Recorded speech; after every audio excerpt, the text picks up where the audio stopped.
Assalamualaikum warahmatullahi wabarakatuh. Saya Tias Martanovitasari dari Tadris Matematika kelas 2A. Nah, di sini saya akan menjawab 3 pertanyaan mengenai filsafat umum yang bertujuan untuk memenuhi tugas UTS mata kuliah filsafat umum. Pertanyaan yang pertama adalah, apa pentingnya belajar filsafat bagi seorang mahasiswa? Menurut saya, belajar filsafat itu sangat penting, apalagi untuk mahasiswa, karena bisa membuat kita lebih berpikir secara radikal, yaitu berpikir sampai ke akar-akarnya, yang berguna untuk kehidupan di masa depan.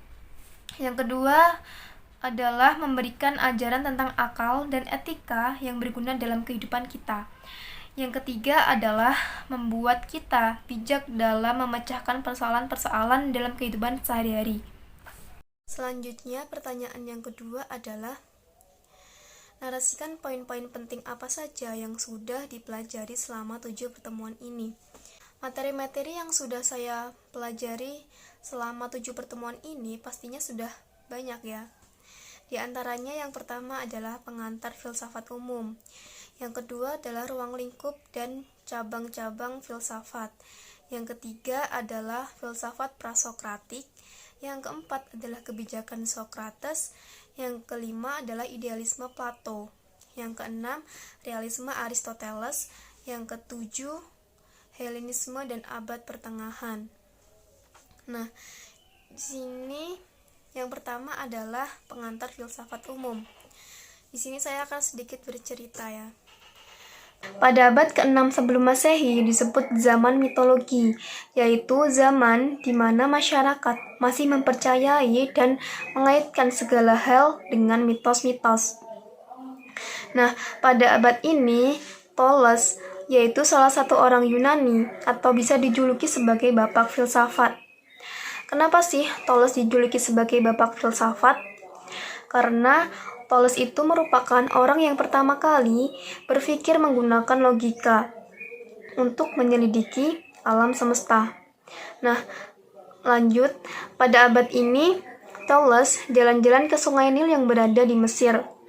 Beliau mengamati masyarakat di sekitar Sungai Nil ini kok banyak yang makmur, sementara di tempat lain kok tidak. Setelah itu, Thales menyelidiki terus-menerus dan akhirnya Thales menemukan jawabannya. Nah, kenapa sih masyarakat di sekitar Sungai Nil ini kok banyak yang makmur? Tumbuh-tumbuhannya banyak yang subur. Nah, masyarakat di sekitar Sungai Nil ini bisa makmur karena mereka memanfaatkan air yang berada di Sungai Nil tersebut, sehingga tumbuh-tumbuhan yang berada di sana bisa tumbuh dengan subur dan hewan-hewan yang berada di sana bisa memakan tumbuhan itu. Dan manusia-manusianya memanfaatkan air yang berada di sana. Sehingga Thales berpendapat bahwa alam semesta ini tercipta dari air. Setelah itu, definisi filsafat diambil dari bahasa Yunani, dari kata philo dan sophia. Philo yang artinya cinta dan sophia yang artinya kebijaksanaan, sehingga filsafat itu adalah cinta kebijaksanaan. Kebijaksanaan dalam bahasa Yunani yaitu pengetahuan. Orang yang cinta kebijaksanaan itu disebut dengan filsuf atau filosof. Selanjutnya adalah filsafat juga bisa disebut sebagai the mother of knowledge atau induk pengetahuan yang dapat melahirkan berbagai ilmu. Nah, dari sini kita mengetahui bagaimana cara berpikir yang benar.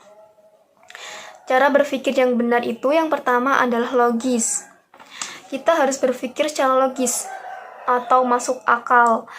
Nah, yang kedua adalah sistematis. Kita harus berpikir secara sistematis atau berurutan terstruktur. Jadi, misalnya kita ingin berbicara dengan orang lain atau ingin bercerita dengan orang lain, saat kita berbicara atau bercerita, nah, yang kita bicarakan dan yang kita ceritakan itu harus secara terstruktur supaya orang yang kita ajak, yang kita ceritai itu bisa paham. Yang ketiga adalah radikal. Radikal itu berasal dari kata radix yang artinya akar, sehingga radikal itu adalah berpikir yang mendalam sampai ke akar-akarnya. Yang keempat adalah universal, yaitu menyeluruh. Jadi kita harus berpikir secara menyeluruh atau secara luas gitu. Selanjutnya adalah objek filsafat. Objek filsafat itu dibagi menjadi dua, yaitu objek material dan objek formal. Objek material itu adalah bahan yang kita kaji, sedangkan objek formal adalah form atau bentuk atau sudut pandang yang kita lihat. Selanjutnya adalah ruang lingkup filsafat.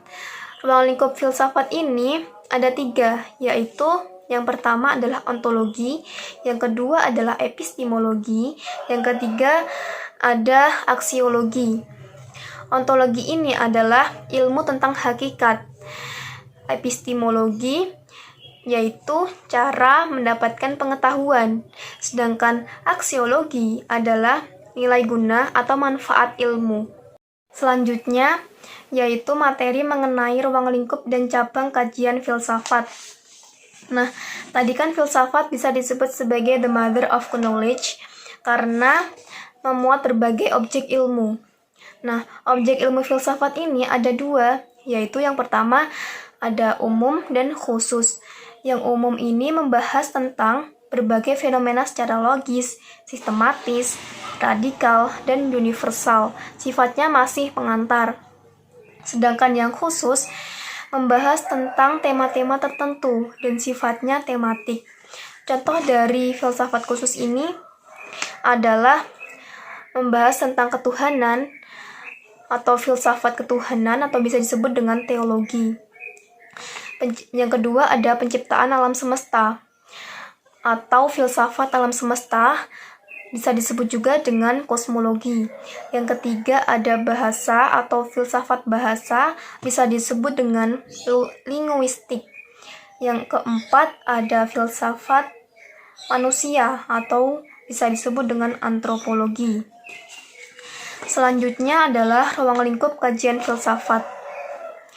Tadi di bab pengantar filsafat umum sudah disebutkan apa saja sih ruang lingkup kajian filsafat itu.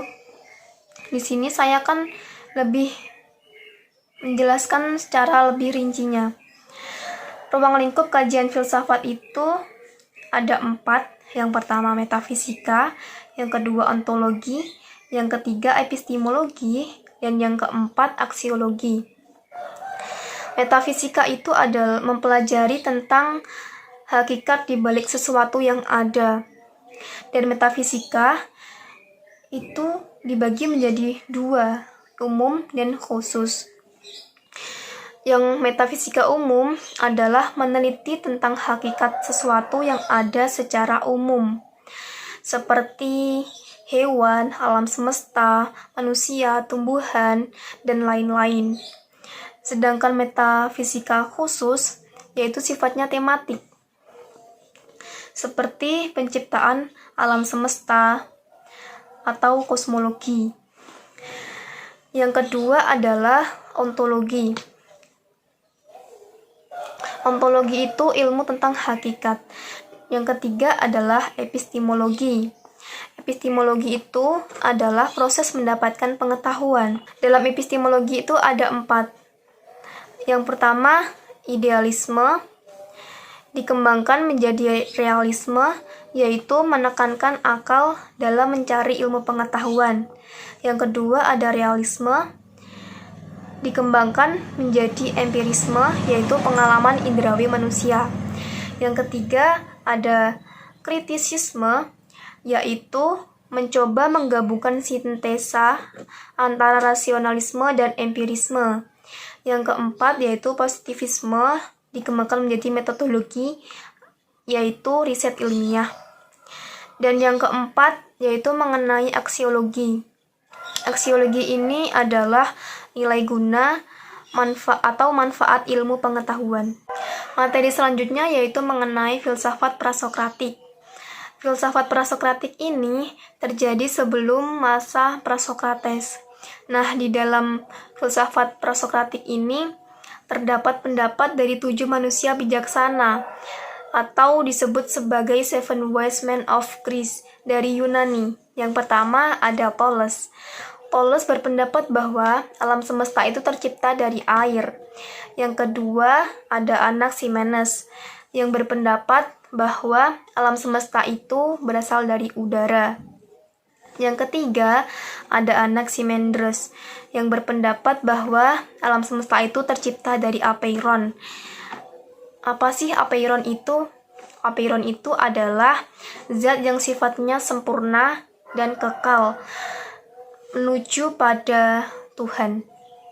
Yang keempat ada Pitagoras yang berpendapat bahwa alam semesta ibarat bilangan. Yang kelima ada Empedokles yang berpendapat bahwa alam semesta itu begitu kompleks, yaitu terbuat dari air, api, tanah, udara. Dan yang keenam ada Parmenides yang berpendapat bahwa yang ada itu ada, yang tidak ada itu tidak ada, yang ada tidak mungkin tidak ada, yang tidak ada tidak mungkin ada. Nah, kesimpulannya adalah yang ada selalu berasal dari yang ada pula. Dan yang terakhir adalah Demokritos. Demokritos ini berpendapat bahwa alam semesta itu tersusun dari atom. Nah, manusia bijaksana atau biasa disebut sebagai Seven Wise Men of Greece pada saat itu disebut sebagai kaum sofis.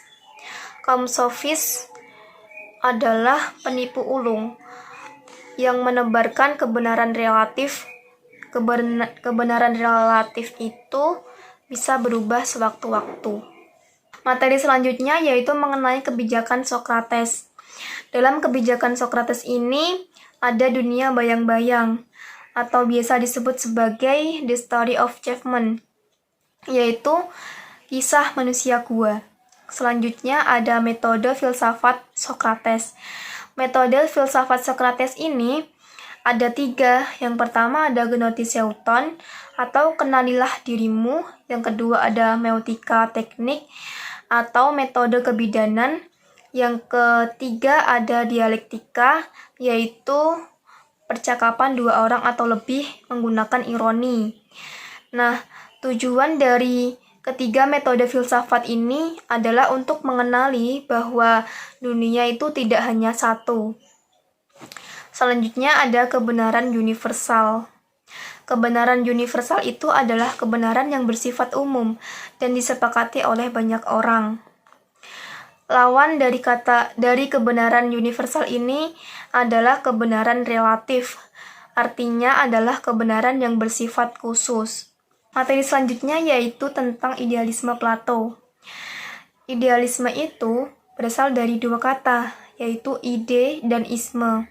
Ide yang artinya sesuatu yang kekal, dan isme yang artinya aliran atau faham. Jadi, idealisme adalah aliran filsafat Yunani klasik yang menyatakan bahwa realitas yang sejati adalah apa yang ada dalam dunia ide. Selanjutnya adalah ontologi atau metafisika Plato. Ontologi atau metafisika Plato itu ada 3, yaitu realitas, forma, dan idea exemplar. Realitas itu ada 2, yaitu realitas indrawi dan realitas ide. Realitas indrawi itu bisa berubah dan sifatnya tidak sejati, sedangkan realitas ide itu tidak bisa berubah dan sifatnya sejati.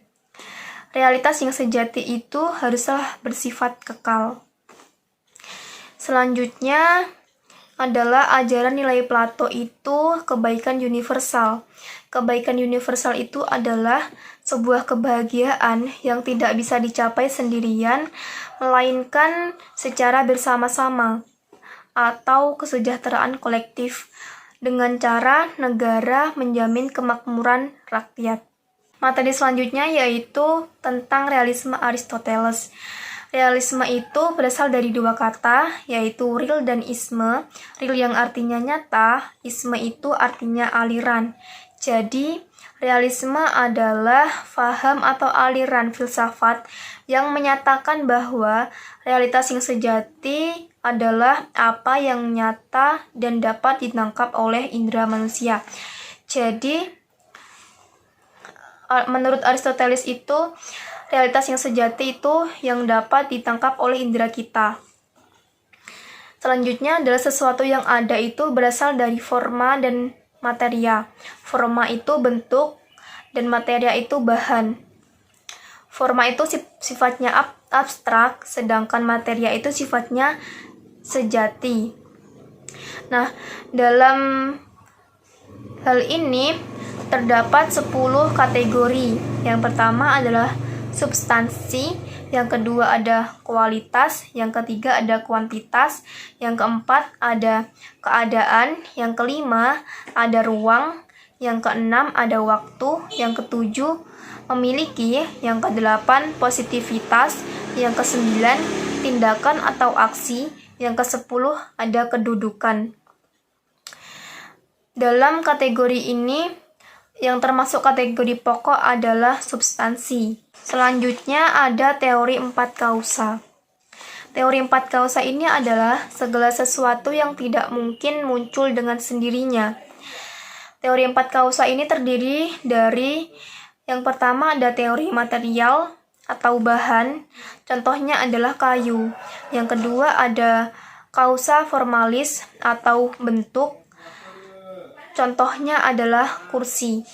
Yang ketiga adalah kausa efisien, yaitu penggerak atau pencipta, contohnya adalah tukang kayu. Yang keempat ada kausa finalis, yaitu tujuan, contohnya adalah untuk tempat duduk. Selanjutnya ada logika. Logika ini dibagi menjadi dua, yaitu ada deduktif dan induktif. Deduktif itu penalaran dari umum ke khusus, sedangkan induktif itu adalah penalaran dari khusus ke umum. Selanjutnya adalah etika kebahagiaan atau eudaimonia. Itu adalah semakin tinggi pengetahuan manusia, maka semakin bahagia. Itu menurut pendapat Aristoteles. Jadi, kebahagiaan bisa diraih saat manusia memiliki pengetahuan. Materi selanjutnya yaitu tentang Helenisme dan abad pertengahan. Helenisme adalah tata yang merujuk pada sebuah proses. Selanjutnya, abad pertengahan. Abad pertengahan ini terdiri dari abad pertengahan barat dan abad pertengahan timur. Untuk abad pertengahan barat, kekuasaan berada di tangan gereja. Dan pada abad ini terjadi masa patristik. Patristik itu berasal dari kata patres yang artinya bapak gereja. Jadi patristik itu adalah masa saat bapak-bapak gereja berpuasa. Selanjutnya skolastik. Skolastik ini berasal dari kata skul yang artinya sekolah. Jadi bermunculan sekolah-sekolah teologi barat.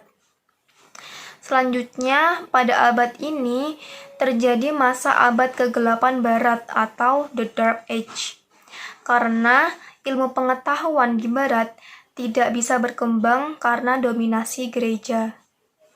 Selanjutnya ada abad pertengahan timur.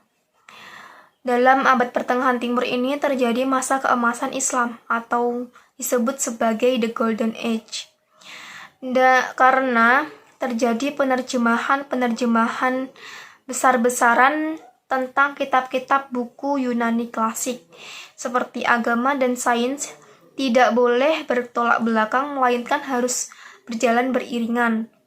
Selanjutnya, dalam abad ini, Khalifah membangun sistem pendidikan Islam integratif untuk mengkonsep dan menyediakan sarpras. Pertanyaan terakhir adalah, hal menarik apa saja yang didapat setelah mempelajari filsafat masa Yunani klasik hingga abad pertengahan? Nah, Hal menariknya itu adalah saya menjadi tahu cara berpikir yang benar, objek filsafat itu apa saja, ruang lingkup kajian filsafat itu apa saja, abad pertengahan itu apa saja, dan kebenaran universal, idealisme, realisme, dan Helenisme itu apa. Dan yang paling menarik menurut saya adalah etika kebahagiaan menurut Aristoteles. Sekian dari saya. Apabila ada banyak kesalahan, saya mohon maaf. Wassalamualaikum warahmatullahi wabarakatuh.